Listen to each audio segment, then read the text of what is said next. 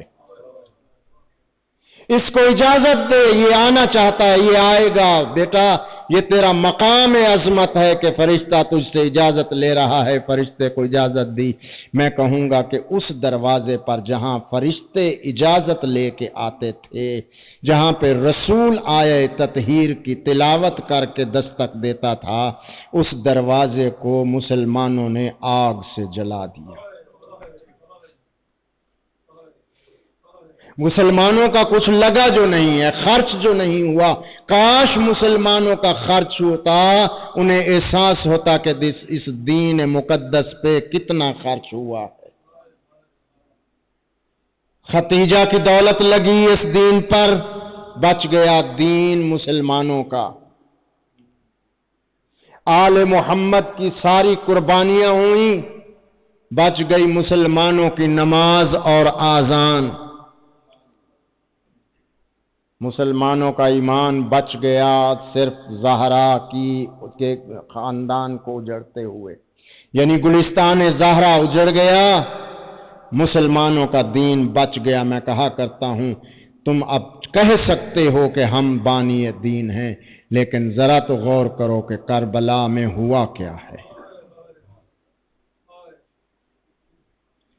کل بھی میں نے عرض کیا، آج بھی کہہ رہا ہوں کہ شب عاشور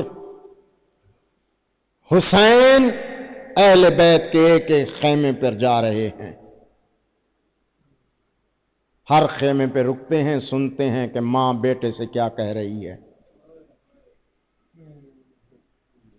ایک خیمے کے دروازے پہ آئے، پردہ ہٹایا نہیں، ماں بیٹے سے باتیں کر رہی ہے، رو رہی تھی۔ بیٹا ماں کے رونے کو دیکھ کر سوال کرتا ہے، اماں تو کیوں روتی ہے؟ مجھے سمجھ نہیں آتی، مجھے بتا تو صحیح تیرا رونا کیسا ہے؟ کہا کہ قاسم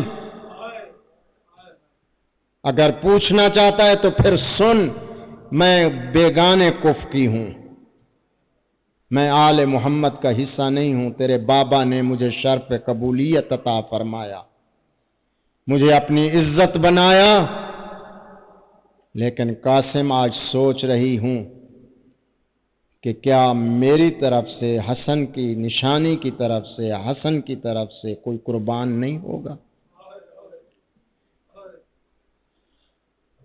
یہ سننا تھا قاسم کا۔ قاسم ماں کی طرف دیکھ کر کہتا ہے، اماں رونے کی ضرورت نہیں ہے۔ کہا بیٹا ہر ماں کہہ رہی ہے سب سے پہلے تم نے قربان ہونا ہے، میں کیسے کہوں؟ تیرا سن چھوٹا ہے، تو گھوڑے پہ بیٹھ نہیں سکتا، کیسے قربانی دے گا؟ ایک مرتبہ قاسم کہتے ہیں، اماں گھبرا نہیں، میں ایسی قربانی دوں گا کہ کربلا کے شہداء میں کسی نے ایسی قربانی نہیں دی ہوگی۔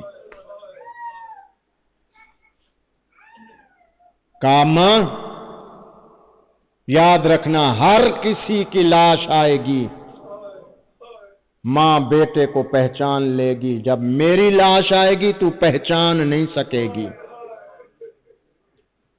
میں حق کے قربانی ادا کروں گا۔